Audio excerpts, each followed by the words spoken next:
Bienvenidos a esta charla que vamos a dar el día de hoy, que tiene como objeto actualizarnos a todos un poco con una serie de conocimientos que vienen a justificar algunas cosas que sabemos desde hace mucho tiempo y otras que son novedosas del todo, que van a contribuir pues a nuestra visión y a nuestro criterio para optimizar la salud y la longevidad.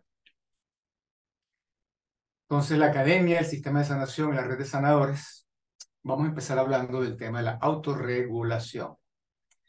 Entonces, empecemos por una palabra bastante conocida desde hace muchos años en el mundo de la medicina que significa homeostasis.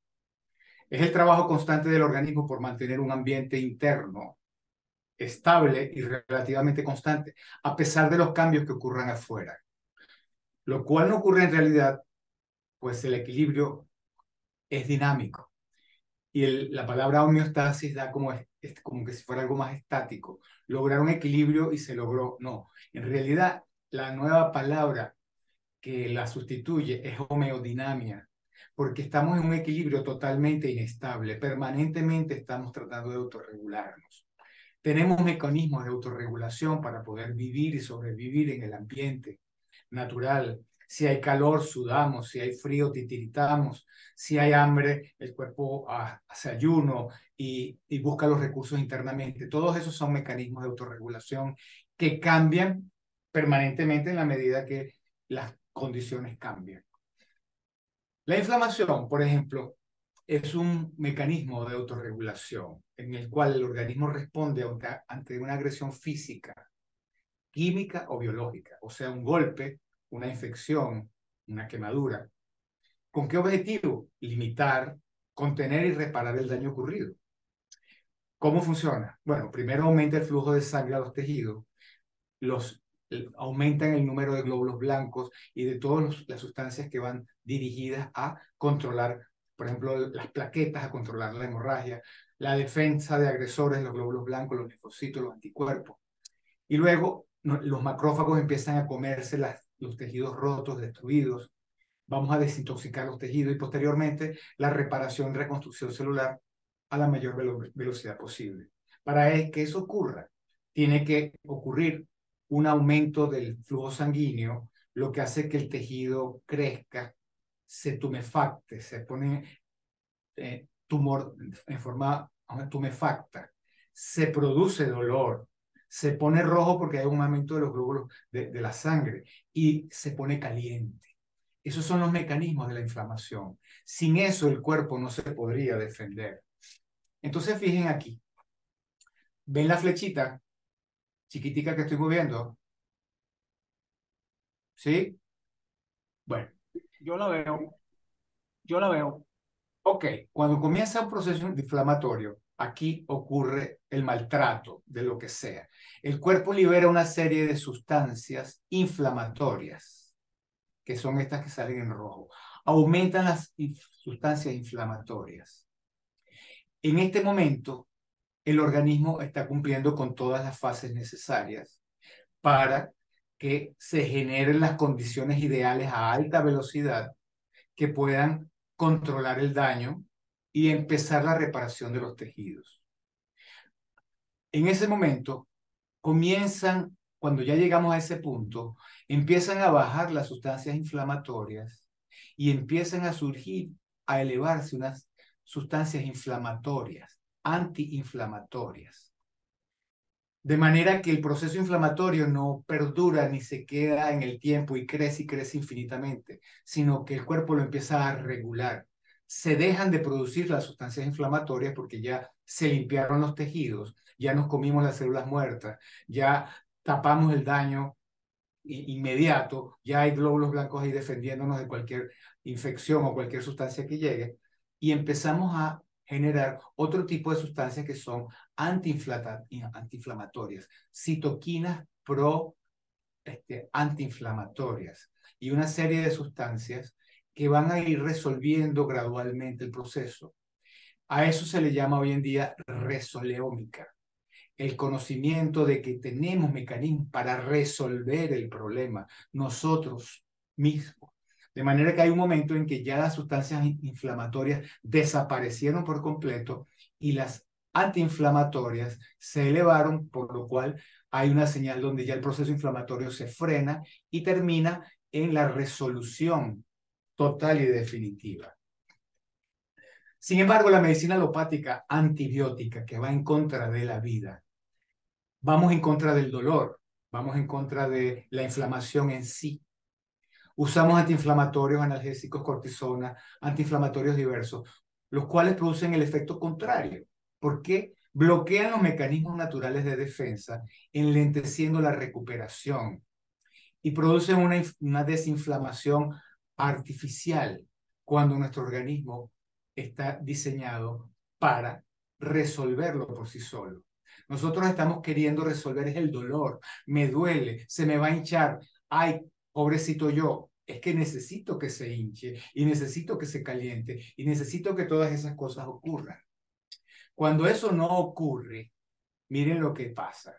Lo que debería ser el ciclo normal de inflamación aquí en verde, que debería subir, a ocurrir lo que es el objetivo de la inflamación, que es la recuperación de los tejidos dañados y luego la regeneración total, empezamos a tener unos feedback, o sea, unos bucles inflamatorios que pueden contribuir a que se desarrolle un proceso de inflamación crónica por pérdida del orden molecular. Aquí estamos viendo esto en una forma tridimensional, el estado espacial de la inflamación.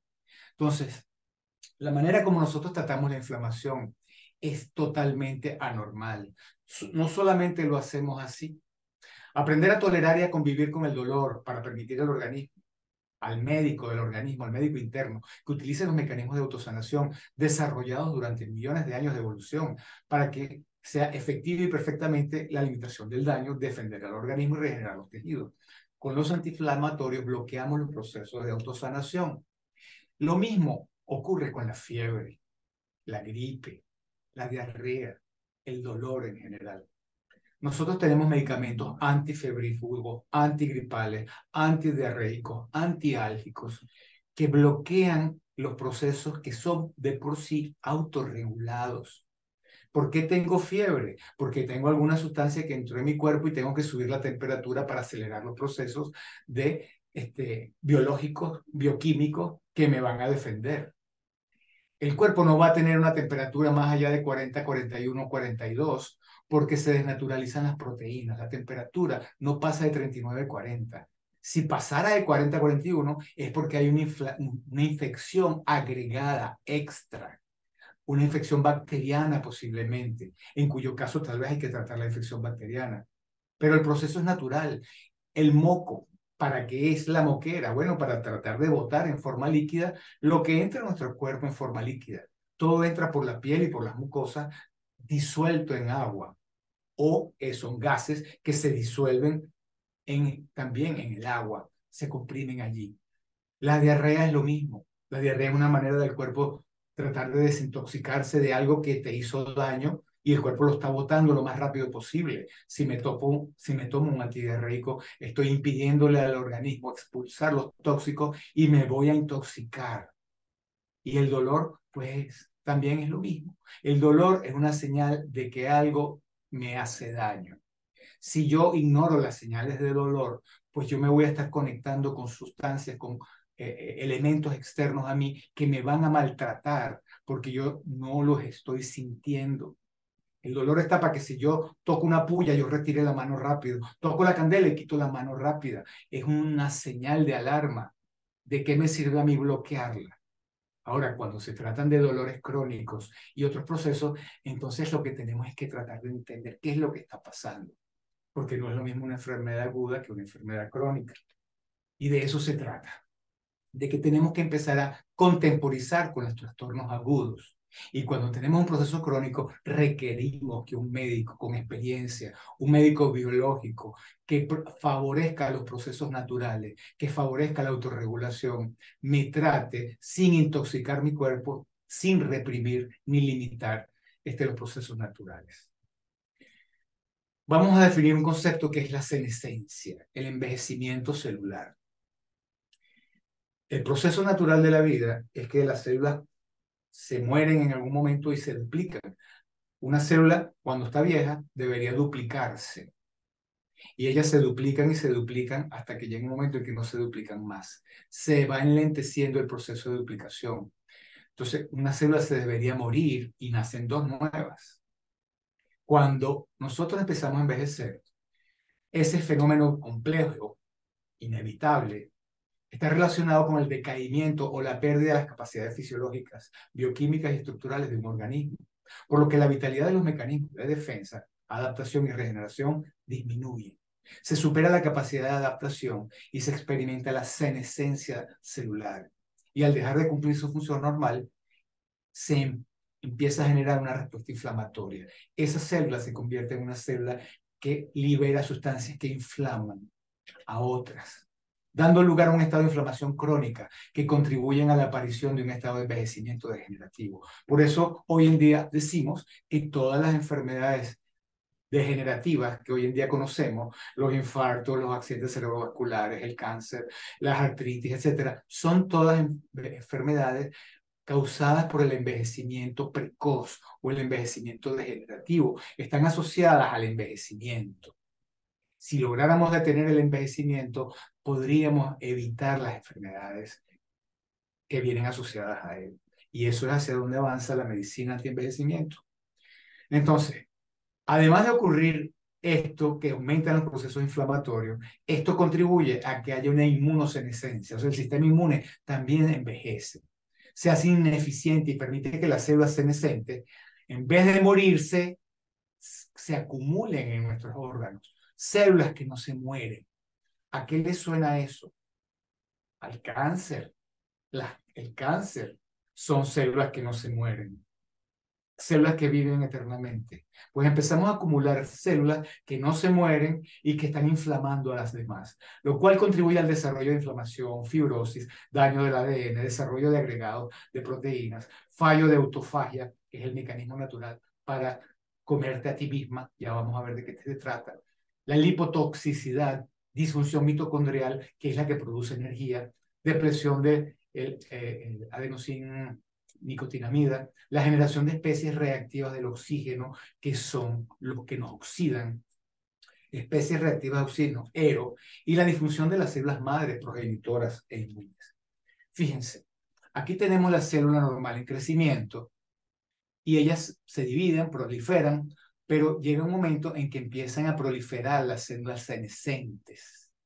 Estas células senescentes, si el proceso sigue, se van convirtiendo ya en células premalignas que podrán terminar siendo cancerosas.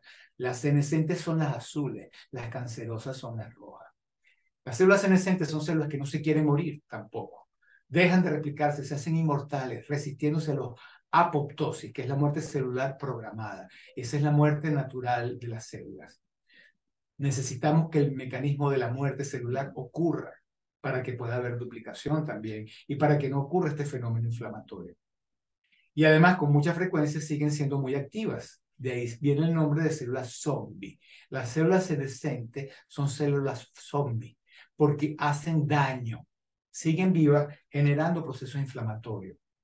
Vean aquí cómo ocurre, ¿ves? La división celular, una célula se divide, nacen dos, de esa nacen dos más, de esa nacen dos más, y así viene la multiplicación celular.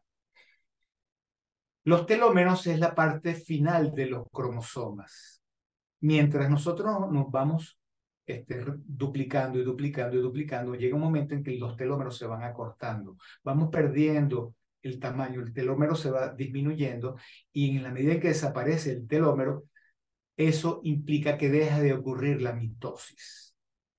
Entonces hay diversos factores que están asociados a por qué esas células dejan de replicarse. Estamos trabajando en ello.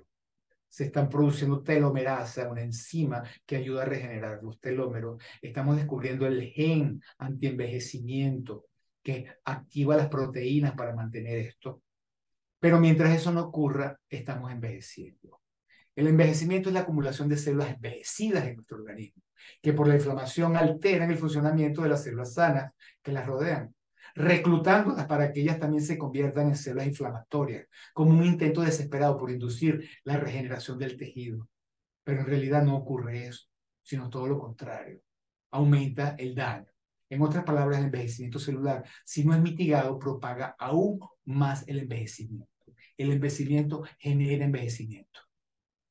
¿Qué cosas acentúan la senescencia? Pues una serie de mutágenos que dañan el ADN, acortan los telómeros, se expone el ADN extracelular, activación de oncógenos, estrés replicativo, inductores de la proliferación, la desnaturalización de las proteínas, se desestructuran las proteínas, la autointoxicación, fallo de reciclaje, por todo lo que ya sabemos que ocurre en el colon y ya sabemos lo que es el colon permeable y cómo nos empezamos a intoxicar o nos intoxicamos también con factores externos. La caramelización, que ya sabemos que es por el azúcar, que produce productos finales de glicosilación avanzada. La inflamación grado cero, que hasta ahora la llamábamos inflamación crónica y sistémica, ahora se le está hablando de inflamación grado cero. Lípidos saturados o lípidos bioactivos, las bradicininas o las prostaglandinas, citoquinas inflamatorias que persisten, como les dije, ayudadas por la medicina moderna y la toma de antiinflamatorios y medicamentos supresivos. El estrés oxidativo, metabolitos reactivos como las especies reactivas de oxígeno y especies reactivas de nitrógeno. Genera un estrés mecánico como el asociado a la falta de cartílago, una artrosis o el producido en las placas de ateroma. Y el daño asociado a patrones moleculares y patrones moleculares asociados a patógenos, contenidos intracelulares liberados al medio que ocurren al destruirse las células, produciendo endotoxinas o generando endotoxinas cuando hay bacterias. Todo esto contribuye a la senescencia. Por lo tanto, la muerte celular es vital para el mantenimiento de la homeostasis que favorece la renovación de los tejidos. Cuando no ocurre, se puede generar enfermedades neurodegenerativas, autoinmunes o incluso células inmortales denominadas cancerígenas. Es entonces el proceso natural necesario para mantener la salud, la muerte celular. Pero ocurre de formas diferentes. Las maneras benéficas que contribuyen a la longevidad se llaman autofagia, mitoptosis o apoptosis. Pero hay otras formas perjudiciales causadas por otras causas. Vamos a ver aquí la palabra dosis hormética intermitente adecuada. Esto es el tema principal de mi charla de hoy. ¿Qué es la hormesis intermitente adecuada? Un estímulo que favorece la apoptosis, que favorece la regeneración celular, que favorece la longevidad. Y vamos a descubrir cómo se hace eso. En otras circunstancias, que no son las ideales, puede ocurrir una muerte debido a estímulos excesivos como la agresión de patógenos tóxicos o falta de nutrientes, se llama necroptosis, o sea, la necrosis. O la piroptosis, se calientan por falta de estímulos, muy común en nuestra sociedad, la falta de estímulos. Este es un tema interesante, recuérdenlo.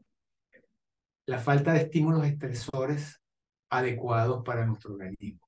Se genera un medio insostenible para las células a largo plazo que supondrá un estímulo imposible de soportar, por lo tanto el cuerpo sometido a esa cantidad de estrés oxidativo, inflamación de bajo grado, etcétera, empieza a ceder y se muere.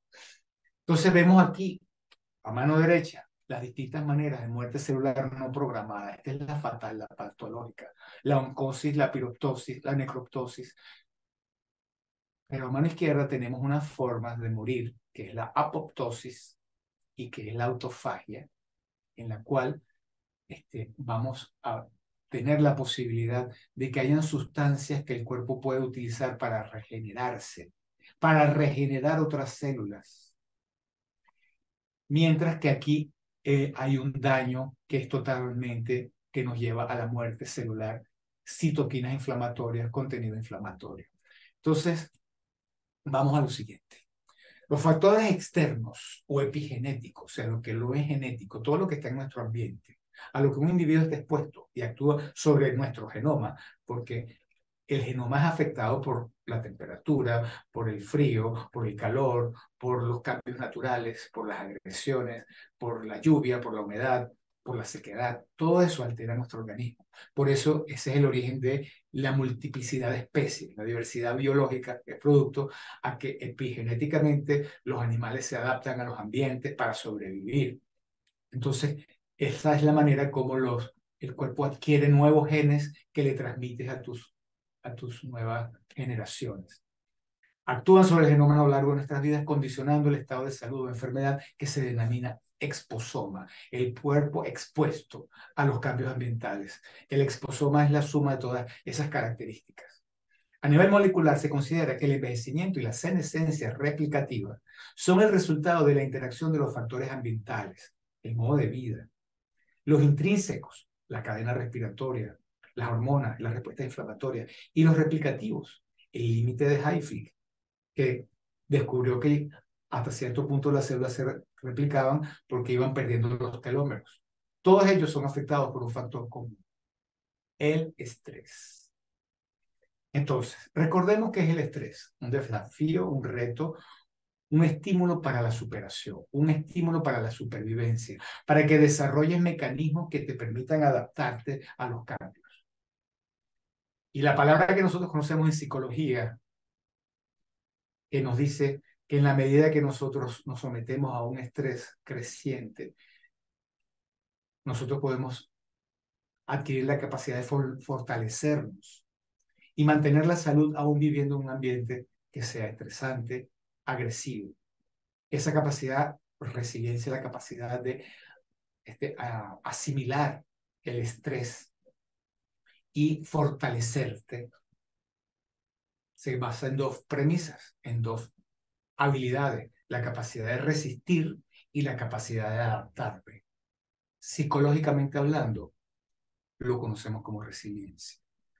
Ahora, biológicamente hablando, lo vamos a conocer como hormesis. Friedrich Nietzsche fue el que dijo, lo que no te mata te hace más fuerte. Él es el padre del superhombre. Esto es un tema para otra futura charla, porque vamos a empezar a hablar de los superhumanos. Entonces, el estrés es un estímulo para la superación y la complejificación. Un estímulo estresante positivo se llama eustrés. Estimula al organismo para dar una respuesta que incluso aumenta el rendimiento y la productividad. El estrés se activa, produce un resultado y luego se resuelve y el cuerpo vuelve a la relajación. ¿Se acuerdan esta ley de Yerkes y Dodson que nos dice que hay un nivel de estrés óptimo? Cuando estamos con bajo nivel de estrés, nuestra productividad, aquí está la efectividad y la productividad, y aquí avanza en el eje de la ordenada el nivel de estrés. En la medida que aumenta el estrés, va aumentando el rendimiento y la productividad y llegamos a un máximo, o sea que realmente hay un momento en que nuestro organismo funciona al máximo. Si el estrés sigue avanzando, entramos en un estado de desgaste, de infelicidad, de agotamiento. Entonces necesitamos aprender cómo lograr ese nivel de estrés que nos estimule. Bueno, así como lo hace a nivel psicológico, lo hace también a nivel físico. Y aquí lo vemos recordando que hay una fase de alarma en la cual se debería resolver el estrés. Yo aumento mis rendimientos, mis recursos, me pongo más alerta muscularmente, mentalmente y todo, resuelvo el problema que sea, me relajo y se resolvió todo en la fase de alarma. Pero si yo continúo recibiendo un nivel de estrés permanente o un estrés más otro y se hace un estrés crónico, se empieza a resistir el organismo y empiezo a dejar de manifestar los síntomas del estrés. Empiezo a manifestar síntomas distintos, patológicos, de enfermedad, que yo no los identifico como estrés porque me acostumbré a vivir bajo ese nivel de estrés. Pero mi cuerpo da señales. Por eso el cuerpo habla lo que la boca calla. Y si sigo en ese nivel de estrés, llego a la fase de agotamiento total que nos puede llevar incluso a la muerte. Entonces, tenemos un estrés agudo que se resuelve en la primera fase, es el estrés positivo. Y tenemos un estrés que puede pasar por todas las fases hasta que no se resuelve nunca y termina llevándonos a la muerte. Muy bien. Cuando generas estrés, tu cuerpo se adapta para fortalecerse. Los estresores en pequeñas dosis durante años, como el movimiento, la actividad física, los ayunos, el frío, el calor, el sol, la lluvia, la humedad, la suciedad, las bacterias, han convivido con nosotros y nos han permitido evolucionar durante millones de años. Miren esta línea aquí arriba. Por más de 200.000 años nosotros fuimos cazadores y recolectores. Hace apenas 10.000 años para acá nos convertimos en agricultores en el Neolítico. Y desde hace nada más que 40 o 50 años, pues estamos comiendo pizzas, donas, hot dogs y toda esa cantidad de porquerías en menos de 100 años. Tenemos un nuevo estilo de vida y dieta totalmente cómodo. Fuimos cazadores, recolectores, vivíamos siguiendo los ritmos de la naturaleza. Si había frío, pasábamos frío. Si había calor, pasábamos calor. Cuando se iba la luz a las 6 de la tarde nos dormíamos como los animales. Y la oscuridad la pasábamos toda la noche durmiendo. Entonces, así como vivimos eso, habían periodos de abundancia y de escasez, pasábamos calor, frío, hambre, sed, todo. Actualmente nosotros estamos viviendo en unas condiciones donde nos hemos domesticado, en la cual hemos empezado a vivir cómodamente en un ambiente donde tenemos todo controlado. Controlamos la luz, controlamos todos los elementos, controlamos la comida. Creamos ciclos distintos. Ahora el hombre se acuesta a dormir de noche, pasa toda la noche despierto. Algunos se le acuestan a las 5 de la mañana. Lo cierto es que en la medida que hemos ido dejando de adaptarnos a la naturaleza y hemos empezado a tener control de nuestro ambiente inmediato para hacerlo cómodo y más agradable, coincidencialmente la esperanza de vida, una vez superada la infancia, descendió. Vivimos en la comodidad, tenemos comida al alcance de nuestra mano 24 horas al día sin hacer esfuerzo alguno para recolectarlo, cazarlo.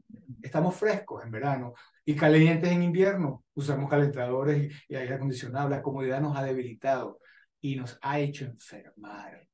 Porque ahora no tenemos esos estresores ante los cuales estábamos acostumbrados a vivir. Entonces, a lo que se suma que el estilo de vida contemporáneo agrega sedentarismo con sus mismos adictivos, azúcar, harinas blancas, drogas, medicamentos antibiológicos, sedentarismo, etcétera, generando las principales causas de daño: inflamación silenciosa, estrés oxidativo, disfunción de las mitocondrias, que son las que producen la energía. Como sabemos, todo ello está estrechamente relacionado con la senescencia, el envejecimiento degenerado y la enfermedad metabólica, que son las causas de envejecimiento y enfermedad. Entonces, ¿qué es la hormesis? Es una respuesta adaptativa beneficiosa ante un estresor: frío, calor, hambre, sueño, saciedad, suciedad. ¿Qué es la alostasis? ¿Mm? Variable estable. Mantener la estabilidad a través del cambio. Es un proceso mediante el cual los organismos se ajustan activamente a eventos predecibles e impredecibles. Es ese proceso en el cual tú te adaptas a un estrés y generas una respuesta. El mundo de comodidades en el que vivimos nos ha debilitado, por lo cual es necesario que nos expongamos consciente y voluntariamente a estímulos horméticos. Y aquí viene entonces la palabra de nuestro taller de hoy: biorregulación y terapias de estímulos horméticos, a los que tenemos que exponernos voluntariamente porque en nuestro mundo de comodidades no existen. El estrés metabólico, por ejemplo. Sabemos que la exposición prolongada al estrés es perjudicial para la salud, ¿verdad? Ese es el estrés crónico de estrés. Pero en pequeñas dosis o en dosis elevadas, pero de corta duración, el estrés se convierte en un estímulo positivo, en un estrés, o sea, gracias a la hormesis. La hormesis puede definirse como el proceso por el cual la exposición a una dosis baja de un agente químico o bien un factor ambiental que es dañino a dosis elevada induce una respuesta adaptativa y un efecto benéfico en la célula del organismo. Es decir, un evento subletal estresante conduce al mejoramiento de la supervivencia cuando el organismo es desafiado por un estrés letal. Estás en mejores condiciones para responder a un estrés letal porque estás como entrenado.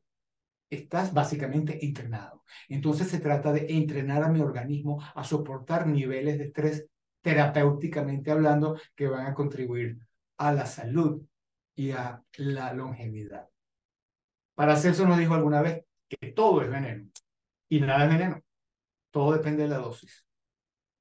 Agua, un vaso de agua, 2 litros de agua, es vital para la vida.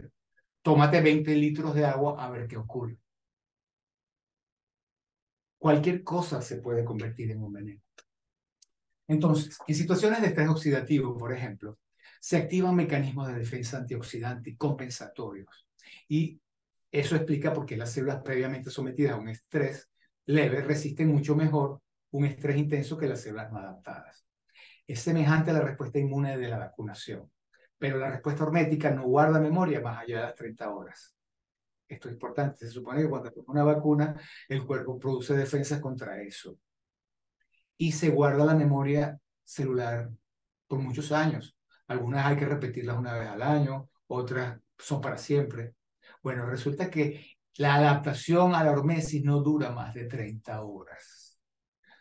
Como hemos hablado entonces de lo que implica la salud y el bienestar, implica hábitos saludables que yo voy a realizar con un cierto esfuerzo de mi parte, como hacer ejercicio, meditar, respirar, alimentarme sanamente, dormir bien. Así como empiezo a tener esa serie de hábitos con criterio de mantenimiento, vamos a ir agregando otros elementos horméticos a nuestro estilo de vida. Algunos ya los hemos implementado hace tiempo y hay otros que no. La exposición continua de dosis bajas o intensas de corta duración de estrés oxidante, agentes citostáticos, choque térmico, restricción calórica e hipoxia incluso, entre otros, son estímulos horméticos. Puede generar una respuesta hormética o de adaptación haciendo que el organismo responda de mejor manera a eventos posteriores de mayor estrés. Estos agentes estresantes horméticos en general hacen que el organismo lidie con sus efectos y se activen mecanismos de señalización y reparación, permitiéndole retrasar el envejecimiento y enfermedades asociadas, así como un posible aumento en la longevidad. Fíjense aquí cómo funciona la cosa. Aquí tenemos una dosis estresora. En la medida que la dosis va aumentando la capacidad tóxica. Al principio, ese estímulo estresor es benéfico, pero si el estímulo sigue acentuado y perdurando en el tiempo, se convierte en una dosis tóxica de daño. La integridad del genoma es esencial y los estímulos horméticos reducen el daño a nivel del DNA por varios mecanismos. O sea, a nivel celular, en el cromosoma, hay una serie de genes que van a activar mecanismos que incrementan los procesos de reparación, reducen la producción de estímulos reactivos de oxígeno por el metabolismo y reducen la activación de mutágenos y la acumulación de los mismos. El estímulo hormético contribuye a la regeneración celular a nivel de los cromosomas, a nivel de nuestro ADN. Miren qué importante e interesante lo que hemos venido descubriendo. Entonces aquí tenemos el estrés. Un estrés benéfico que llamamos eustrés y un estrés, vamos a decir, maléfico o perjudicial llamado distrés. El distrés genera acortamiento de la duración de la vida y predisposición a enfermedades, aumenta los estímulos reactivos de oxígeno, de oxidación. El factor positivo del estrés se manifiesta de dos maneras, a través de la hormesis y de la restricción calórica. Disminuyen las especies reactivas de oxígeno. Un evento subletal nos permite aumentar la condición de supervivencia, aumentando el tiempo de vida y la resistencia o resiliencia. Ahí tenemos las dos rutas. Entonces, ¿qué son las terapias de estrés hermético? Pues funcionan elevando la resistencia al estrés oxidativo, activando unas enzimas proteicas denominadas sirtuinas, las cuales modifican a otras proteínas de manera que consiguen disminuir el estrés oxidativo de las células y ayudan a su supervivencia en condiciones adversas. Favorecen la reparación del ADN y aumentan su eficiencia energética. Y hay un GES antienvejecimiento que surge de todo esto. Entonces, estas sirtuinas, productos del estrés metabólico, el estrés genotóxico, el estrés oxidativo, contribuyen a la adaptación por tres rutas. Una integridad del genoma, una resistencia al estrés y una homeostasis metabólica. Integridad genómica, señalización de daño, activación de vías de reparación del ADN, adaptación de la estructura del genoma al estrés, control de la expresión génica. A nivel del estrés, inhibición de la muerte celular, activación de mecanismos de detoxificación, inhibición de la senescencia, promoción de la proliferación celular, control de la expresión génica y homeostasis metabólica, aumento de la eficiencia energética, regulación de la actividad mitocondrial, control específico de los tejidos del metabolismo, modulación del sistema endocrino, control de la expresión génica.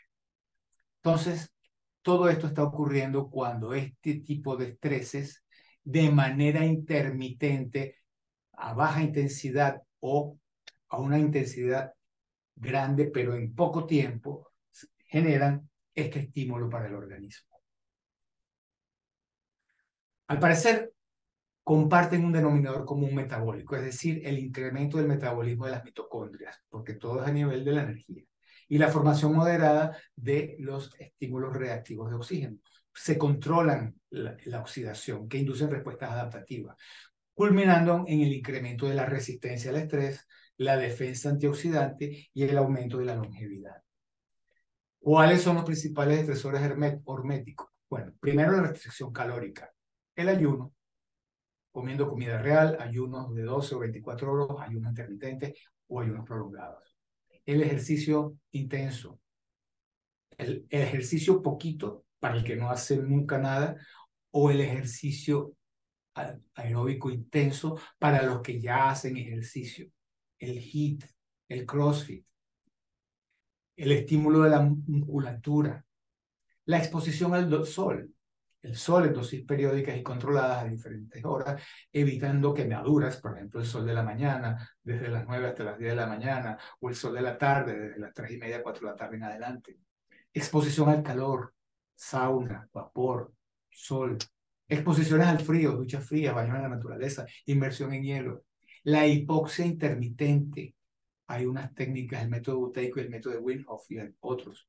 Caminar descalzo, descalzarse a usar calzado minimalista o usar calzado minimalista, andar descalzo por la naturaleza, compartiendo, sintiendo, intercambiando electrones. Se descargan los electrones negativos a tierra. Al donar sangre, mejora la salud en general e incrementa la esperanza de vida. Exposición y contacto con la naturaleza en general, animales, plantas. Entonces, todo lo que antes consideramos que eran bacterias que se va a contaminar el niño, no. Esas son las bacterias que necesitamos para que nuestro cuerpo forme parte de nuestra ecología y de nuestro hábitat. Y hay un equilibrio entre bacterias buenas y malas, entre microorganismos en general. Vamos a hablar un poquito del ayuno entonces, que ya lo conocemos en nuestra escuela. El genetista de la Universidad de Harvard, David Sinclair, dice que la vida moderna nos ofrece un modo de abundancia que enferma el cuerpo, asegura el experto de longevidad. Así que el modo de escasez, a partir de las 14 a 16 horas de ayuno, activa los procesos de autofagia.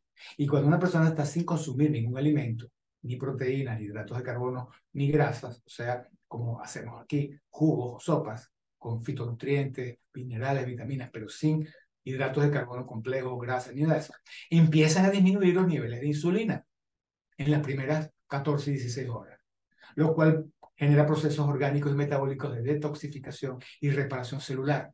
Después de esas horas empieza a ponerse de manifiesto la oxidación de los ácidos grasos, empezamos a quemar la grasa y podría ser un factor para disminuir el tejido adiposo corporal. Además, al facilitar ese reposo digestivo, se produce menos inflamación intestinal y se promueve la salud. Después de las 16 horas, la expresión de algunos genes relacionados con la longevidad, los cuales empiezan a expresarse más correctamente. Entonces hay un ayuno intermitente de entre 2 y 16 horas y hay un ayuno prolongado. Recordemos aquella imagen en la cual vemos la importancia de que en nuestro organismo estén equilibrados las funciones del simpático y del parasimpático, las que tienen que ver con la ingesta y nutrición, anabolismo y regeneración celular, y las que tienen que ver con la excreción, desintoxicación, catabolismo y desgaste.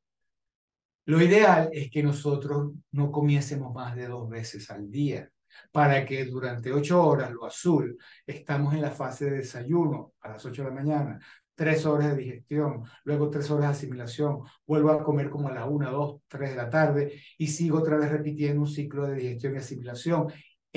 A partir de las 8 no como más. Ahí el cuerpo empieza a entrar en una fase catabólica. produce otra sustancia llamada glucagón y empieza a comerse el glucógeno, a comerse las células dañadas, las células enfermas y todas esas cosas, y empieza una serie de mecanismos. Cuando nosotros prolongamos la comida y comemos 3 veces o 4 o 5 veces al día, bueno, apenas es en la madrugada que hay un ratico donde el cuerpo se desintoxica. Por lo tal, tendemos a retener productos de excreción y se va generando ese proceso de intoxicación y de senescencia que ya hemos mencionado. Abstención total o parcial de alimentos. Se habla de ayuno terapéutico cuando es un ayuno prolongado en el tiempo dirigido por un médico con algún objetivo terapéutico y él te va a decir si son 5 días, 10, 15, 20, 30 o 40 días de ayuno. El ayuno puede ser total, tomando solo agua, o parcial, comiendo jugo, tomando jugos, caldo de vegetales, verdes y frutas de bajo índice glicémico. Entonces, fíjense, cuando nosotros hacemos ayuno, como les dice, empieza el descenso de la glicemia y de la insulina y entramos en la fase catabólica. Como más o menos a las 24, 20, 24 horas, perdón, 14, 15, 16 horas, empieza la cetogénesis y empieza a aumentar la hormona del crecimiento, que es la hormona antienvejecimiento. Y más o menos a las 20 horas comienza la autofagia. Entonces, ayuno de 16 a 22 horas propician que haya estímulos antienvejecimiento y estímulos de autofagia prolongado ya implican entonces un tratamiento donde incluso la regeneración de las células madre empieza a partir de las 24 horas y aquí tenemos los dos efectos que contribuyen, como nosotros ya sabemos, al ayuno terapéutico que nos ha resultado. La ingesta continuada ad libitum, o sea, el comer desenfrenadamente tantas horas al día, debe dar como resultado la supresión sostenida de la macroautofagia. Si tú estás comiendo todo el tiempo, por supuesto, el cuerpo deja de hacer la autofagia. Por tanto, acumulamos mitocondrias dañadas, peroxisomas y componentes de membrana alterados. Autofagia es un proceso esencial para la renovación celular. Bueno, Yoshinori Oshumi en el 2016 recibió el Premio Nobel de la Medicina por descubrir los procesos celulares que detienen los niveles de energía o estrés celular, con los cuales mantenemos los niveles de energía y nutrientes en condiciones de inanición o estrés celular. Entonces, profundizó en lo que representa el ayuno, generando autofagia como ese mecanismo por el cual las células reciclan partes innecesarias o dañadas de sí mismas para crear nuevas celular. La autofagia ocurre cuando las células se dañan o se les priva de los nutrientes, el ayuno, que necesitan para sobrevivir. Cuando esto sucede, se desencadenan reacciones químicas complejas dentro del citoplasma para convertir la basura en combustible y componentes celulares funcionales. Mírenlo aquí. Y tenemos una sola que se está convirtiendo en una célula que se va a comer, un autofagosoma. Ese fagosoma se une a una hidrolasa que tiene lisosimas, pero una lisosima que tiene hidrolasas encima que la van a digerir y todo lo que queda ahí empieza a digerirse y lo que no se digiere y sirve para algo es expulsado. Productos de degradación liberados del citoplasma que van a ser utilizados para reciclaje. Esta célula muere por completo por autofagocitosis y degradación celular y nosotros obtenemos entonces esas sustancias. Ok, el ayuno intermitente terapéutico parte de su beneficio, pues, de generar la autofagia, con lo cual empieza la limpieza de las sustancias de desecho celular. Imagina las calles de tu ciudad si no existiesen los barrenderos ni los camiones de la basura. Bueno, mejora la función de nuestro sistema inmune, ayuda a reparar y a mejorar la función de nuestro intestino, nuestro sistema digestivo en general. Mejora los niveles de glucosa e insulina en ayuna, por lo que previene para la diabetes. Reduce la inflamación, los triglicéridos y la tensión arterial. Mejora la relación colesterol malo, colesterol bueno. Ayuda a perder grasa. Y como ya sabemos, contribuye a la regeneración. A nivel de la célula, a nivel fuera de la célula. Fuera de la célula disminuye la inflamación, mejora la transmisión de señales nerviosas en el cerebro, mantiene el sistema inmunológico funcionando normalmente, apoya la detección de cáncer y otros agentes extraños por parte del sistema inmunitario. Podemos atacar a las células cancerosas y podemos comernos a las células cancerosas. Dentro de la célula, ¿qué hace? Disminuye el estrés oxidativo, que es el daño que se le genera a, por las moléculas inestables de oxígeno, radicales libres. Mantiene el ADN y los genes estables. Evita el deterioro y envejecimiento prematuro de las células. Mejora la conversión de nutrientes en energía. Mejora la eliminación de residuos. Elimina patógenos y otros materiales extraños dentro de las células. El ayuno intermitente, entonces, es esta propuesta que implica aumentar las horas del día en las que no ingerimos ningún alimento, reducir la ventana en la que sí ingerimos, para lo cual se recomienda un ayuno de 12 a 16 horas, 12 a 14 horas, perdón, ahí debería corregir eso, ahí debería decir 12 a 14 horas, con 2 comidas al día, o hacer ayunos de 16 horas con una sola comida al día. Entonces, una comida al día es ayuno de 16 horas. 2 comidas al día es ayuno de 12 horas. Ok, con esto vamos a hablar ahora del ejercicio. La práctica de ejercicio físico conlleva un considerable aumento del consumo de oxígeno, el cual puede llegar a ser hasta 10 veces superior. Esto implica un aumento significativo en la producción de los radicales libres, de manera que la práctica de ejercicio aeróbico o anaeróbico de elevada intensidad puede llegar a ocasionar cierto daño oxidativo, así como situación de estrés oxidativo prolongado. Por eso la dosis del entrenamiento debe ser programada y gradualmente exigente. La práctica regular de actividad física moderada potenciará las defensas antioxidantes, al tiempo que nos proporcionará una mayor defensa contra el estrés oxidativo.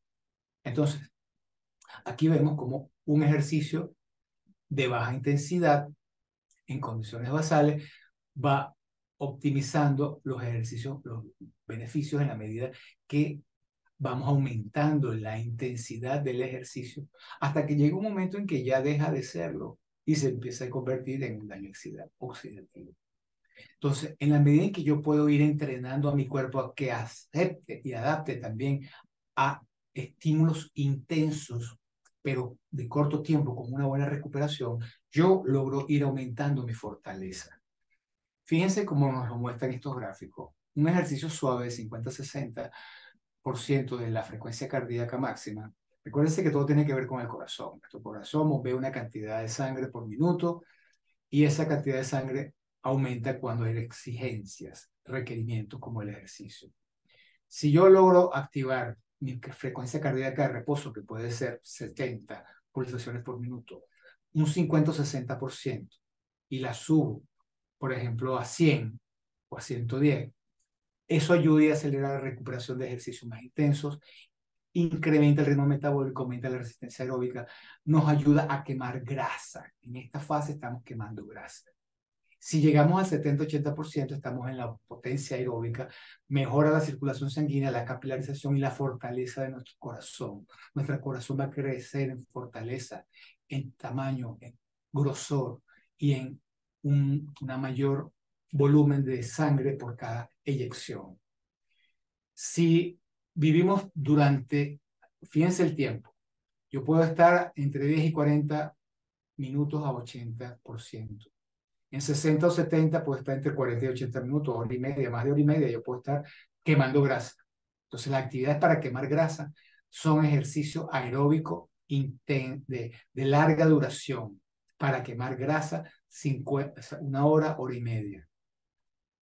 Para trabajar aeróbicamente necesito por lo menos 40 minutos con actividad moderada, pero puedo por unos minutos entrar en actividad intensa y por unos minutos, apenas dos, llegar hasta el 100% de nuestra capacidad, lo cual tonifica el sistema neuromuscular, aumenta la velocidad máxima de sprint en carrera y también contribuye a que después viene un descanso y tu corazón ha sido exigido más de la cuenta.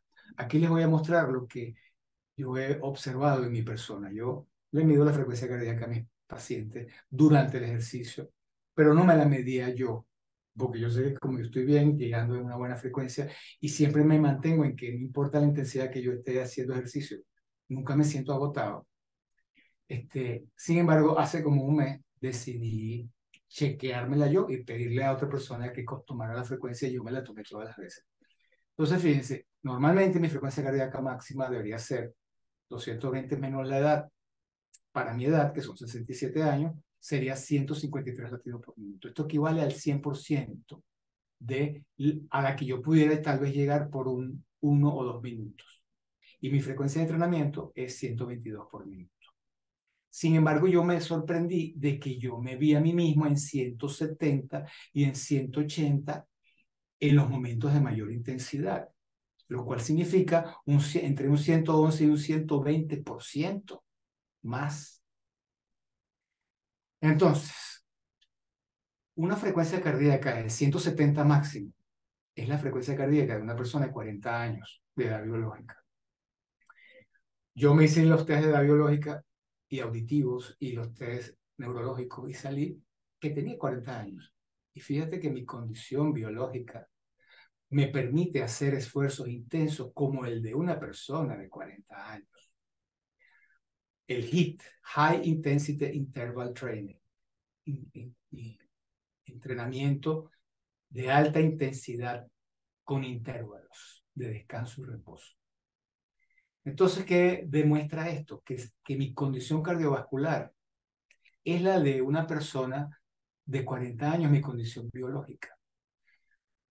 Aquí hay una escala de valoración en la cual nosotros identificamos qué tan agotador es el ejercicio en base a tu respiración. El 1 es una actividad muy ligera, cualquier actividad que no sea dormir o ver televisión. Zona 1, 60-65 frecuencia cardíaca. Entre 2 y 3, actividad ligera. Zona 2, 65-75. Sientes como si pudieras mantener una actividad durante 100 horas. Como dijimos, ahí puedes estar tú 1 hora, hora y media. Zona 3, ya estás entre un 75 y 82%. Estás en la zona de actividad aeróbica. Puedes hacer ejercicio durante largos periodos de tiempo. Puedes mantener una conversación corta mientras haces ejercicio. Ya en la actividad vigorosa 7 y 8, zona de umbral anaeróbico, empiezas a entrar en anaeróbico, te empieza a faltar el aire, empieza a ser incómodo, te resulta difícil hablar. Puedes decir una oración y ya está. Andas entre 82 y 89. Actividad muy intensa, muy difícil de seguir con la actividad. Apenas puedes respirar y decir una sola palabra. Zona 5, 89 a 94. Máximo esfuerzo, casi imposible de seguir la efectividad, completamente sin aliento, incapaz de hablar. Bueno, resulta que yo nunca me siento en estas condiciones. O sea, el ejercicio que yo hago en mi clase de aeróbico nunca llega a ser tan exigente como para que yo me sienta así. Sin embargo, estoy en un 170 de mi frecuencia cardíaca. Yo creo que yo estoy como aquí, en realidad. Muy difícil de seguir con la actividad. Apenas puedo respirar y decir una sola palabra. Entonces, imagínate tú, estamos logrando una condición aeróbica que se ha ido mejorando con el pasar de los años y logrando yo realmente tener una condición biológica de un hombre en buenas condiciones de 40 años. El HIIT es un entrenamiento para el músculo cardíaco. Los intervalos de trabajo de alta intensidad se basan en la glicólisis anaeróbica para producir el trifosfato de adenosina, que es el ATP, la energía. La sustancia química utilizada para generar energía a partir del glicógeno, sin oxígeno. Entonces, el HIIT son momentos de alta intensidad donde se produce hipoxia. Y ahora vamos a ver cómo la hipoxia es un estímulo también. Entonces, no solamente es el esfuerzo físico, sino que también se va a generar hipoxia. Como no estás recibiendo oxígeno, por eso que no puedes respirar y te falta aire, el cuerpo por la vía anaeróbica está descomponiendo el glicógeno y está produciendo otro nivel, el ejercicio de alta intensidad por cortos periodos de tiempo. La glicólisis anaeróbica ayuda a que las células musculares se vuelvan más eficientes por metabolizar los carbohidratos y ayuda a reducir el riesgo de desarrollar diabetes. Aquí tenemos 2 esquemas, por ejemplo, de un ejercicio HIIT, en el cual se hacen ejercicios durante 20 segundos, 20 segundos y 20 segundos. Descansas 2 minutos, vuelves a repetir 20 segundos, 20 segundos, 20 segundos, otro minuto, descansa 2 minutos, 20 segundos, 20 segundos, 20 segundos, descansa 2 minutos. Ahí se nos fueron 9 minutos. Para empezar, 3 sets es adecuado. Luego puedes exigirte 5 sets cuando estás en el nivel intermedio, y cuando estás en un nivel ya avanzado puedes llegar a exigirte hasta 7 sets. Aquí tenemos otro ejercicio con el mismo criterio. Entonces la idea de esto es que ahí un día haces unos ejercicios para trabajar, supongamos que pecho, brazos y espalda, y otro día haces para trabajar tríceps, abdomen y glúteos, por ejemplo. Y así vamos trabajando todos los músculos en condiciones de HIIT. Beneficios del HIIT: ayuda a reducir los riesgos de desarrollar patologías crónicas. Aumenta la medida y la definición de los músculos. Los músculos continuarán quemando calorías después del entrenamiento, lo cual sigue posteriormente. Ayuda al aumento de la densidad mitocondrial en las fibras musculares tipo 1. O sea, contribuye a que las células, los organelos que producen la energía, estén cada día más efectivos en vez de irse muriendo y dañándose. Ayuda a elevar las hormonas anabólicas responsables del crecimiento de nuevas proteínas musculares. Entonces, definitivamente, estimula la formación de músculo y la regeneración celular en general, que eso ocurre gracias a la hormona del crecimiento. Ayuda a reducir el riesgo de desarrollar enfermedades de degeneración, como el Alzheimer, como la demencia y todas las enfermedades en general que ya conocemos de esa naturaleza degenerativas. Entonces, ¿qué pasa con la hipoxia? Otro de los estímulos, una hipoxia intermitente. Falta de oxígeno, no hay vida, por lo menos para nosotros. Aún así, también necesitamos el dióxido de carbono, que aunque es el gas que desechamos en cada expiración, también es muy necesario para nuestro organismo. Por eso nos mareamos cuando hiperventilamos. Reducir nuestra saturación de oxígeno en sangre y aumentar el CO2 durante un breve periodo de tiempo genera también adaptación hormética. El método buteico, el método de Wim Hof, hace ejercicios que proponen entonces que son los que nosotros hacemos, incluyendo la ducha fría. Antes de hacer la ducha fría, hacemos ejercicios que van a generar hipoxia.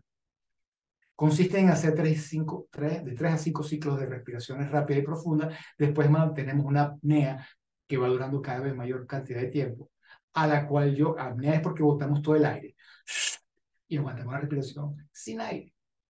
Aprovecho para hacer también lo que llamamos nosotros los ejercicios hipopresivos. Contraemos los músculos abdominales, pegando los músculos abdominales de la pared posterior, llevando los músculos hacia el espinazo. Y luego hacemos unas respiraciones profundas. Entonces, los ejercicios de apnea y estos ciclos de respiraciones rápidas y profundas contribuyen a aumentar el nivel de CO2 y a disminuir el nivel de oxígeno junto con la apnea. Y este es un ejercicio que nosotros venimos haciendo toda la vida. Desde que ustedes me conocen, hacemos esos ejercicios en la mañana. Ahora los estamos agregando cuando hacemos las inmersiones. Primero hiperventilamos, reduciendo mucho el CO2 en sangre, para después, durante la expiración, hacer lo contrario, descender el oxígeno y aumentar el CO2 hasta llegar al punto de necesidad de respirar. La necesidad de respirar nos viene dada por el descenso del oxígeno, sino por el aumento del CO2. Esa es la que nos genera el deseo de inspirar. Tengo que decir que a corto plazo te queda fenomenal, aunque lo más interesante lo encontramos si lo mantenemos en el tiempo, como cualquier hábito saludable. Así que poco a poco lo vamos a ir logrando y lo vamos a ir agregando. El choque térmico es otra de las propuestas. En células expuestas a situaciones adversas, no solo por el calor, como hemos venido hablando, se produce un rápido aumento en las concentraciones de ciertas proteínas llamadas de choque térmico. Este tipo de moléculas constituye un mecanismo de defensa que permite a la célula adaptarse a condiciones anómalas y aumentar su capacidad de supervivencia. Esto es producido también por infecciones virales, inflamaciones, cuadros febriles, exposición a compuestos citotóxicos, acidificación del pH, anoxia, hipoxia o shock térmico. Estas en particular estimulan las proteínas de choque térmico. Producen termogénesis adaptativa, es decir, cambios fisiológicos destinados a mantener la temperatura de nuestro cuerpo para que funcione correctamente. Por una parte, se produce vasoconstricción de la piel en las extremidades. Esto es lo que ocurre cuando nos metemos en el frío. El cuerpo primero produce vasoconstricción. Se producen contracciones musculares involuntarias para generar calor. Eso es lo que suele ocurrir cuando nosotros estamos sometidos al frío.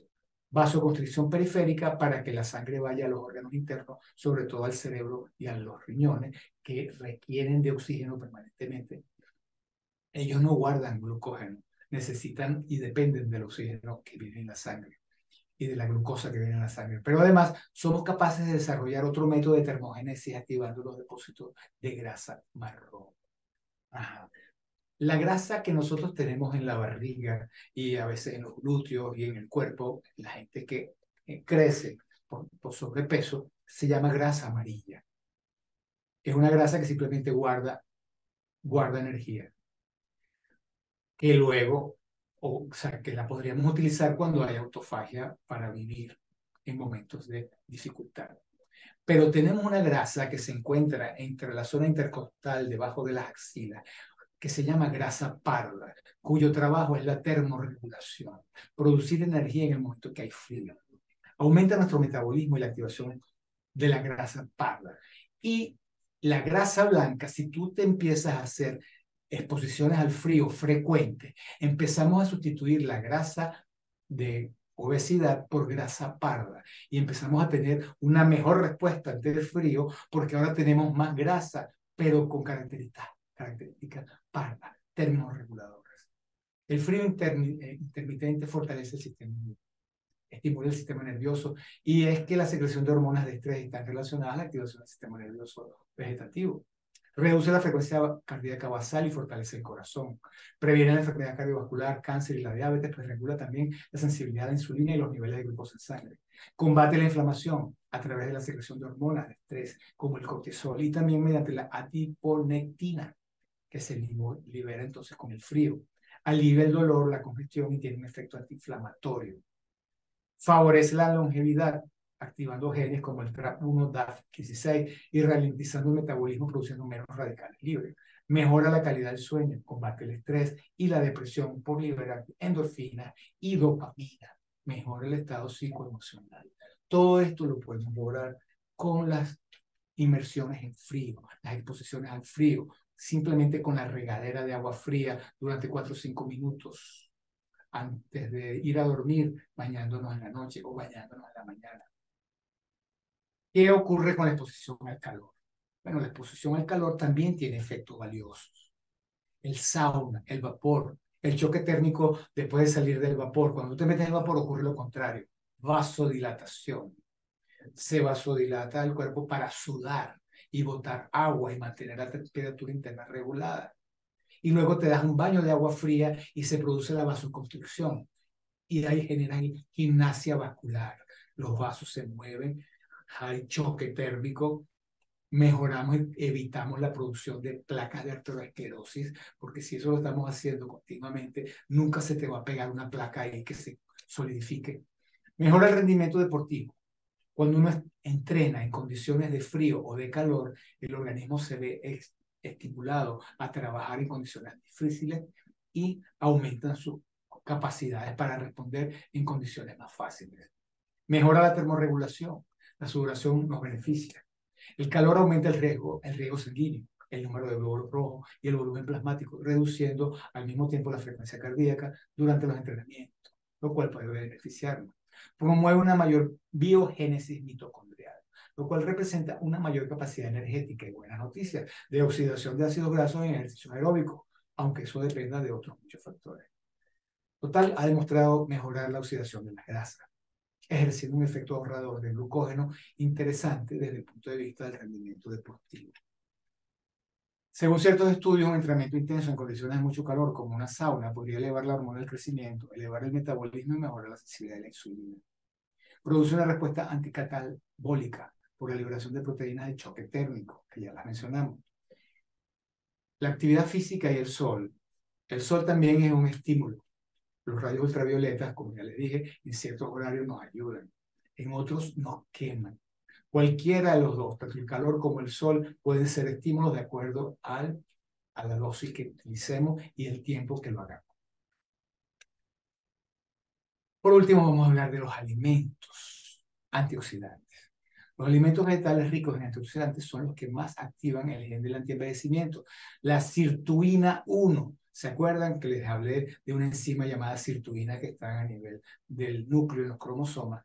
Bueno, estas sirtuinas no es que las se fabrican más con ellas, sino que hay compuestos como el resveratrol, la quercetina, las curcuminas, las catequinas, capaces de activar su producción. Activan que el cuerpo fabrique más sirtuinas. Y aquí tenemos entonces una lista de ellas. Semillas de chía activan la sirtuina y contienen nutrientes esenciales como la fibra y el ácido fólico.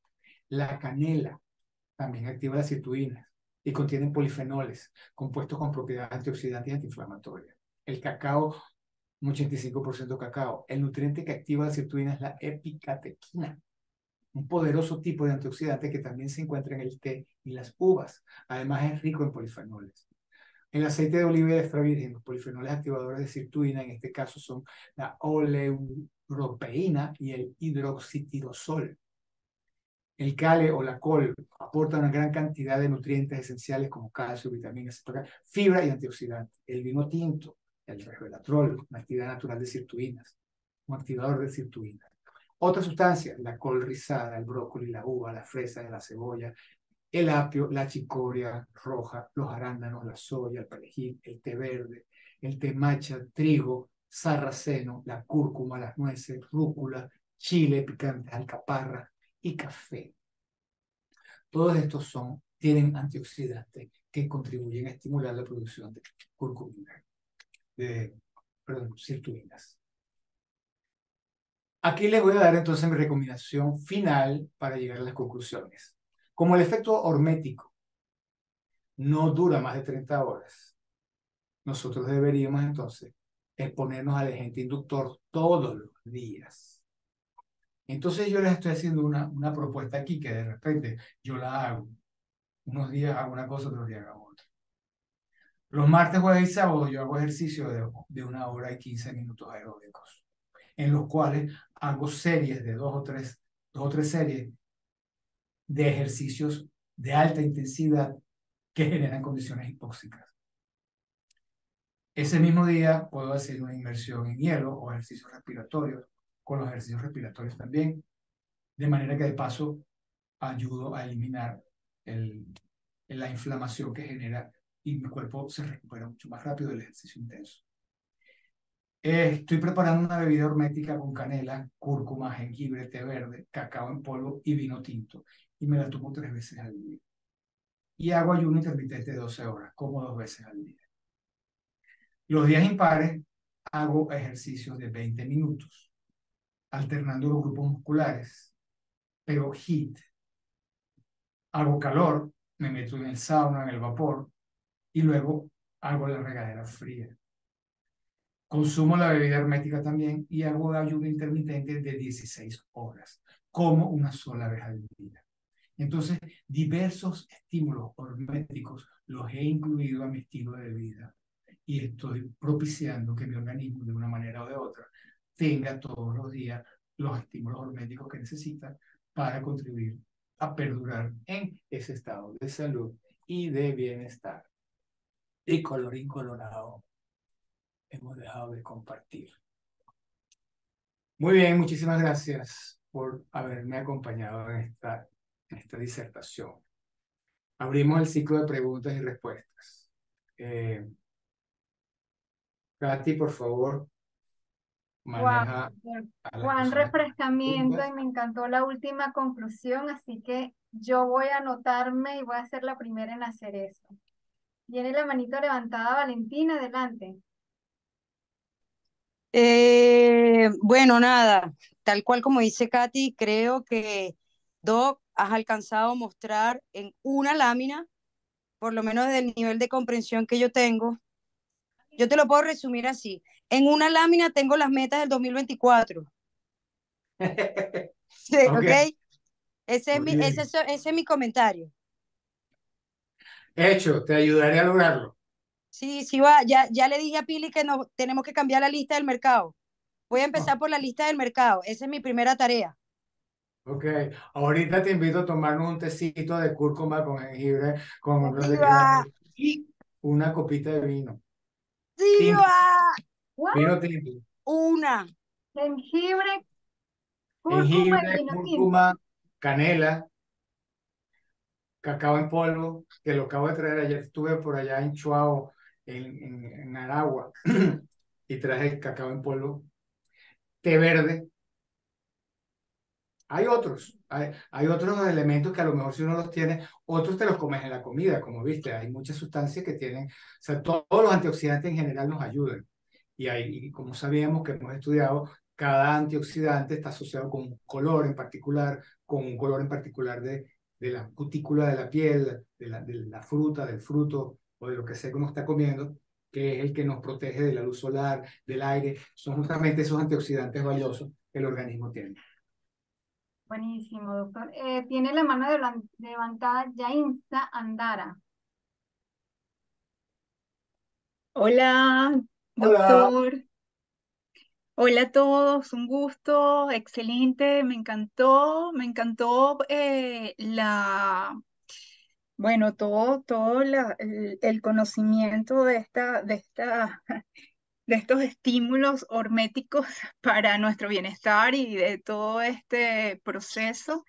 Y bueno, para incorporarlo al día a día. Pero yo quería preguntar, yo tengo una rutina de ejercicios y de alimentación saludable, dentro bueno, de mis hábitos, practico algunas cosas, tomo cúrcuma, pero no tengo todos esos ingredientes que tiene el doctor Hoffman Eso lo allí. consigues rápidamente.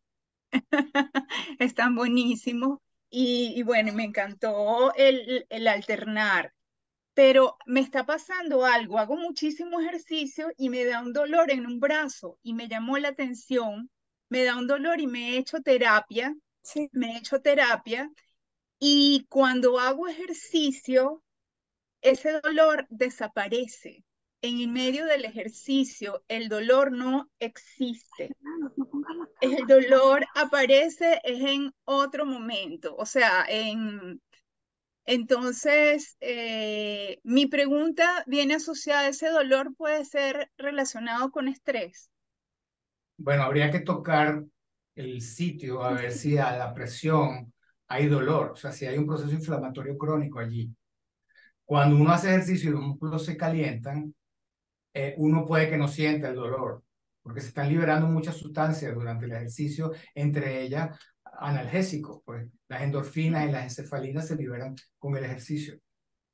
Y por eso no lo siente. Pero si hay un proceso crónico, hay que tratarlo. Yo, por ejemplo, tengo ahorita aquí un proceso crónico desde hace como 6 meses que he tratado, bueno, hago tanto ejercicio que es casi imposible que no me ocurra. Voy a empezar a infiltrarme en terapia neural en 3 sitios que me recomendó Nelson. A partir de ahorita, a ver, y estoy evitando, pues, ciertos movimientos. Yo te invito a que veas qué tipo de movimiento produce el dolor o con qué tipo de movimiento se quita. O sea, cuál es el Ok, movimiento inicial ok, con el que se produce el dolor para identificar exactamente cuál es el músculo o el ligamento, dónde está, para que empecemos por evitar ese movimiento.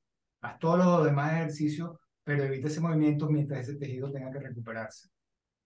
perfecto, perfecto. Sí, gracias, doctor. Con Sí, gusto. un abrazo. Gracias, Yainza, gracias. Bueno, Gracias, Luz nos gracias. escribe desde Colombia, gracias, muy interesante. Gracias, voy a aplicarlo y puede haber una guía de esto, doctor. Y dice también para aprender a los ejercicios de los días impares y definitivamente ser vegetarianos o podemos comer pollo criado en finca y pez. Y este es otro Y reto que cada usted les está quien poniendo. Cada quien debe cuidar su alimentación sana. Los que son omnívoros, pues comer bajas cantidades de proteínas de origen animal y tratar de conseguir un poco más de proteínas variadas. Y los que somos vegetarianos, definitivamente, pues optimizar los niveles de proteína de origen vegetal. Nosotros somos ovo-lacto vegetarianos aquí en la hacienda, huevo, leche. O sea, creo que nosotros estamos bastante bien cubiertos, pero también optimizamos los niveles de proteína en las comidas de origen vegetal. Gracias, doctor. Tiene la mano levantada Andrés Osorio. Adelante, Andrés. Gracias. La pregunta, doctor.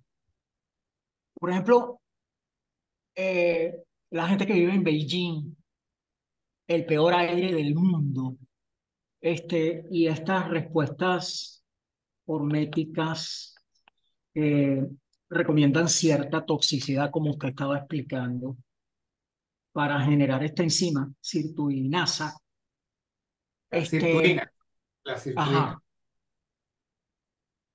Ajá. ¿Cómo es esto? O sea, dependiendo de donde uno viva, por ejemplo, porque ahí está sometido a una concentración impresionante de contaminantes.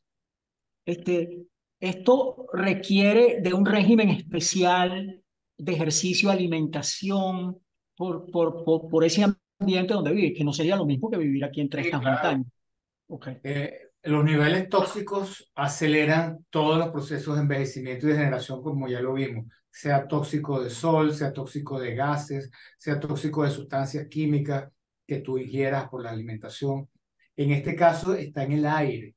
Son cosas que lamentablemente para la gente que vive en esas ciudades tan contaminadas se convierte en un estrés crónico, porque es un estímulo permanente todas las 24 horas del día, 365 días al año, y ahí se está acumulando.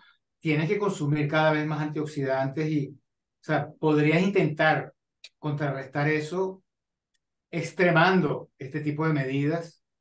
Y bueno, en esos lugares hay incluso bares de oxígeno, donde la gente va a respirar oxígeno durante cierto tiempo, y cámaras hiperbáricas a lo mejor las usarán los que tengan acceso económico a eso, porque, porque bueno, es un daño crónico que acelera tu deterioro y contra el cual tendrás que luchar también con todo lo que puedas. En el caso de los valles altos, que el agua tiene unas concentraciones elevadísimas de minerales, este, esto también requeriría alguna ingesta de otro elemento especial para reducir esto o filtrar el agua, por ejemplo, ¿no? O sea, porque la incidencia de piedras en riñones y ese tipo de cosas en personas por aquí es alta. Bueno, Sí, eso. podríamos intentar hacer eso. Claro está que los riñones, no olviden que los riñones y la piedra están asociadas también con esa parte de la rabia mal manejada, el chakra número 3, porque por lo menos yo he tomado esta agua toda mi vida del chorro y a mí no me produce eso. Quizás porque estoy un organismo relativamente en equilibrio. El que está desequilibrado en algún sentido, pues entonces sí es un formador de piedras, y esa misma observación la hemos tenido nosotros, la gran cantidad de piedras en la boca, también Mm, lo que mm. llaman los litos en la... Eso sí, yo necesito hacerme limpieza odontológica cada 2 meses, cada 2 o 3 meses, porque tenemos un aumento de la producción de eso, el endurecimiento de los residuos bacterianos en la boca. Si requiere un cuidado, requiere un cuidado. Pienso que los filtros pueden ser una ayuda. Tú que tienes conocimiento de exactamente cuáles son los minerales, sería cuestión de que revisáramos un poco de qué minerales estamos hablando, a ver si se nos ocurre alguna manera particular de filtrarlos. Sí. Y la última pregunta sería referente a los telómetros. Telómeros. Telómeros. Ajá. Referente a los telómeros. Ujú. Que entiendo que están relacionados con la longitud del telómero. El telómero. Sí. ¿Existe alguna forma de detectar esto? ¿Hay una prueba, un test Claro está, específico? sí, ya eso se está. Estamos en una nueva era en la cual todo es posible ya. Lo que tenemos que ver es cuánto cuesta. ¿Ves? Por ejemplo, hace 20 años hacer una descripción del genoma, chequear el genoma a un ser humano. ¿Cómo que se llama eso? Hacer un mapeo Sí, del genoma. sí, Costaba $20,000. Ya hoy eso anda casi por los 200 o $300. sí. Dentro de 5 años puede que cueste $10 o 15. Entonces, eso va a ser uno de los exámenes que dentro de 5 o 10 años los médicos vamos a mandar a hacer con frecuencia. Hazme tu mapeo genético. ¿Mm? Entonces, todas estas cosas están avanzando a una velocidad, como hemos hablado últimamente, la otra vez les di aquella charla de la tecnología exponencial. Esta década de los años 20, de aquí hasta los años 30, bueno, ya vamos a tener accesible a una gran mayoría de la humanidad, a las que tenga poder económico, muchas cosas que parecerían increíbles.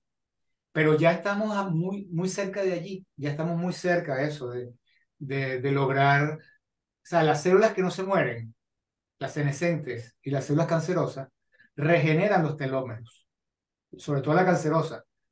Ella regenera los telómeros, por eso no se muere nunca. Entonces, estamos estudiando cómo reproducir lo mismo en las células normales, cómo lograr ese mismo efecto en las células normales. Y no tardará mucho en que lo logremos. Eso es cuestión de tiempo, nada más. Y vamos, como te Sí, digo, a una gran velocidad. sí. Una pregunta para las personas que manejamos, por ejemplo, niveles de hemoglobina glicosilada borderline, es mi caso, por ejemplo, 6,5 en promedio, ¿no? Yo llegué a la hacienda con casi 10, ¿no? Entonces, sin embargo, nunca he logrado bajarla de allí. El indicador más fiable, más efectivo para la glicolización de las proteínas sería la hemoglobina sérica, O discúlpeme, sea, la glicemia sérica o la hemoglobina glicosilada. la hemoglobina glicosilada. Ese Sí. sería el indicador más... Hay otro que no lo suelen hacer que se llama fructosamina, que es de 3 semanas, mientras la hemoglobina glicosilada te da información de hace 3 meses, de hace 120 días. mm, Esta te da información de hace 3 semanas. Pero ¿Cuál usas tú? ¿Cuál usa usted dentro de sus usamos la test? hemoglobina glicosilada porque la fructosamina no la tiene casi nadie. Okay, Nunca la he mandado en realidad porque nunca he visto un laboratorio que diga que la hace. okay. Gracias. Gracias, Andrés. El doctor Nelson, saludos a todos. En cuanto al estímulo hormético de inmersión en frío y su efecto fisiológico sobre el sistema antioxidante, importante y comparado con el ayuno de 16 horas diarias, para lograr efecto antienvejecimiento, ¿hay una recomendación específica? A ver, barajéame más espacio, Nelson, directamente. Prende el micrófono. Ajá. Te Bien, logras oigo. escucharme. Ok. Sí.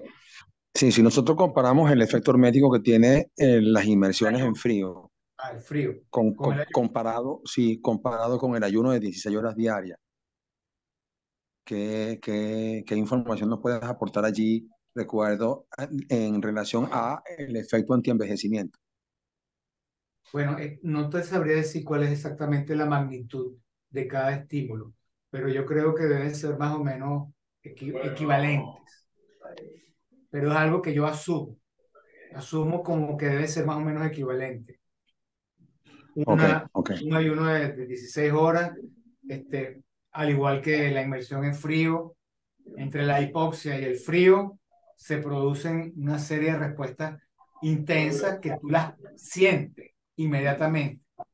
El ayuno es una sensación que más bien la empiezas a experimentar después del segundo o tercer día, un bienestar físico, pero no es un estímulo así tan intenso de un solo golpe como es la del frío, la hipoxia y la del ejercicio, que son así como intensas. Estamos viendo más o menos perfecto. algo parecido, por eso es que sugiero que mezclemos unas cosas con otras, que no nos quedemos con un solo mecanismo, sino que los utilicemos todos, porque al fin y al cabo de la variedad surge la salud, pues. Ok, gracias, Perfecto, Nelson. perfecto. ¿Otra pregunta? Ok, tenía la mano levantada Lady Delgado.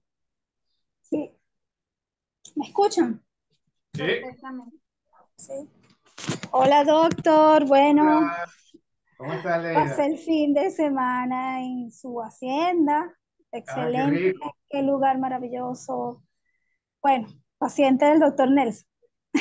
maravilloso. Supe de ti. Nelson me había Sí, contado, él me había contado de tu caso sí.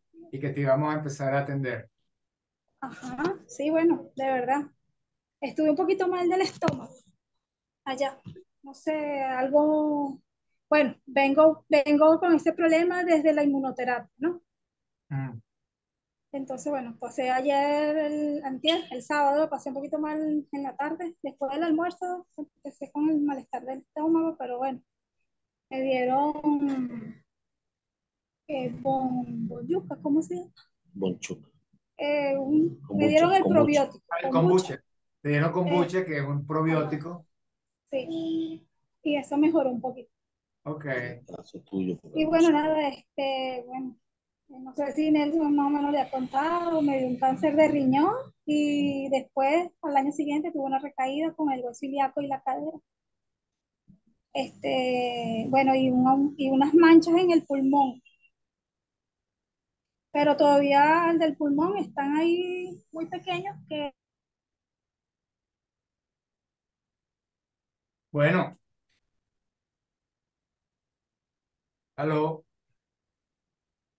¿Se escucha, doctor? Sí, la sugerencia es que podamos tener una consulta para programarte un plan una vez que ya Nelson me cuente todo lo que ha estado haciendo y lo que ya tú has hecho, para hacerte un plan a partir de ahora para continuar alcanzando otros objetivos. Entonces, cuando puedas, podemos intentar hacer esa consulta médica para ver cómo podemos apoyar a partir de ahora, cómo sumamos más a lo que ya vienen haciendo.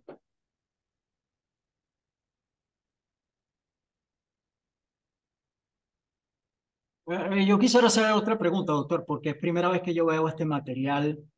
Sí. No sé por qué, porque no es una cosa Es que que es nuevo, es es material nuevo nuevo, es novedoso. y es novedoso. Es novedoso. En términos de la calidad de la proteína, por ejemplo, la calidad de la proteína, yo soy vegetariano, lacto vegetariano, ¿no? Como leche y huevo y Sí. queso blanco. Pero en términos de la calidad de la proteína, que no como proteína animal de ningún tipo, ni pescado, ni pollo, ni carne.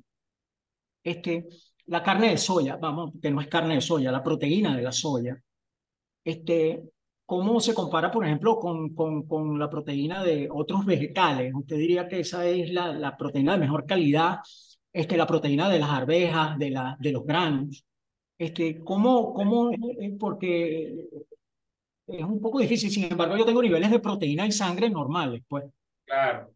Mira, el tema de las proteínas es que tenemos un cierto número de aminoácidos, de los cuales hay 8 o 10 que se consideran imprescindibles que vengan en la dieta porque el cuerpo no los fabrica a la velocidad adecuada. Entonces necesitamos traerlos en la dieta. Este, tengo aquí a alguien que está con muchas ganas de salir de aquí, la perrita.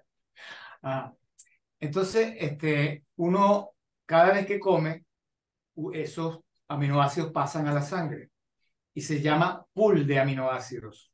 Entonces, si tú comes 1 o 2 veces al día, en una comida metiste unos aminoácidos y en otra comida a lo mejor metiste otros.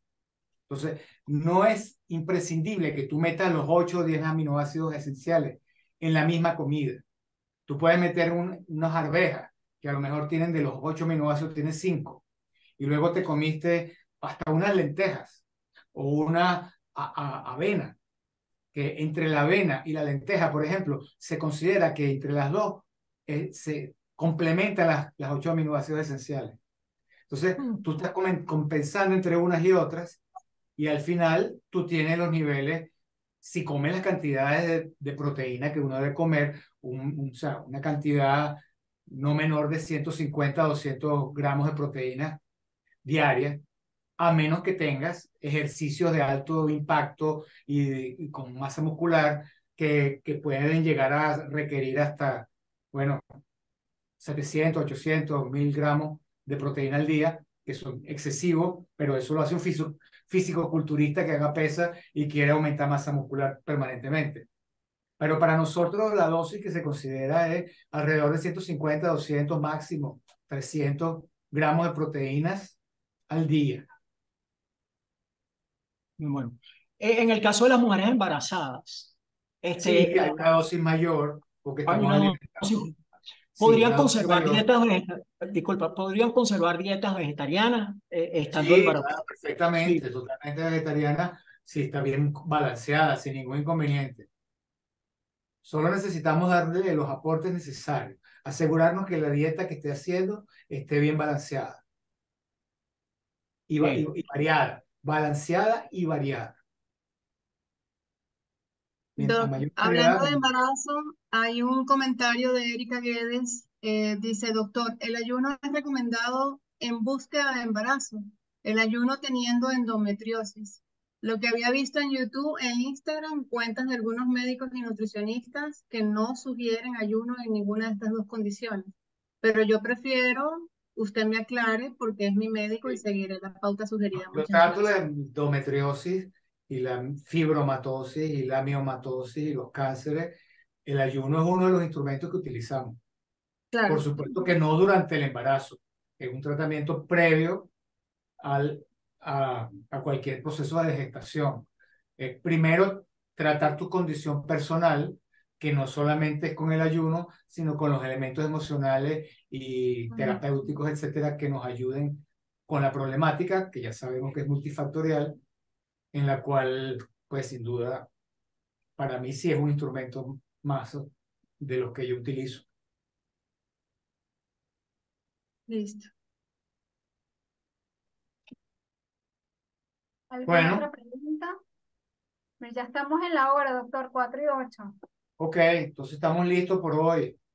Esta charla entonces vamos a reproducirla y hacerle la edición para que los demás estudiantes y compañeros todos la vean y la consideremos una charla de, de, de aprendizaje continuo de las temáticas del programa de Vida Plena Salud Total, pues una charla más de educación continua, de actualización. Considerémosla una charla de actualización de esas que algún día podremos hacer anualmente, porque eventualmente, cuando ustedes ya sean todos mentores, anualmente yo los voy a estar evaluando a ver si se mantienen al día con todos los valores y fortalezas respectivas, entre ellas conocimientos nuevos.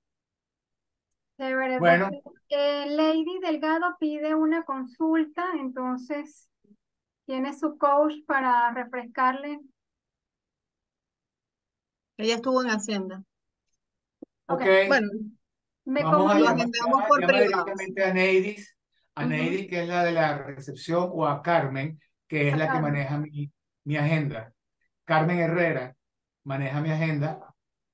Si alguien le puede pasar el teléfono de Carmen o de Neidis, por favor, para que ella lo tenga. Ya no vamos, ya no vamos, Coro, ¿se lo pasas tú? ya no vamos. Sí, chévere. Listo, gracias, Coro. Bueno, muchísimas gracias a todos. Excelente masterclass, como siempre nos los ha dado el doctor. Y bueno, nos vemos el próximo lunes también con una gran amiga, la doctora Marilena Cedeño, de acá de Barquisimeto, con gerencia ¿Dónde está administrativa. Marilena? Un beso, Marilena. Con gusto, doctor. No está aquí, no entró, pero el lunes nos va a acompañar con una Ah, ponencia. bueno, le mandamos la charla a Marilena. Claro Bueno, que sí. el lunes que viene, María Elena nos va a dar la charla. Estupendo. Chévere. Bueno, Chao. muchísimas gracias a todos. Besos, abrazos, nos seguimos hablando y muy agradecido Chao, por habernos. chao, gracias, Doc, chao a todos. Chao, chao. Feliz tarde. Gracias.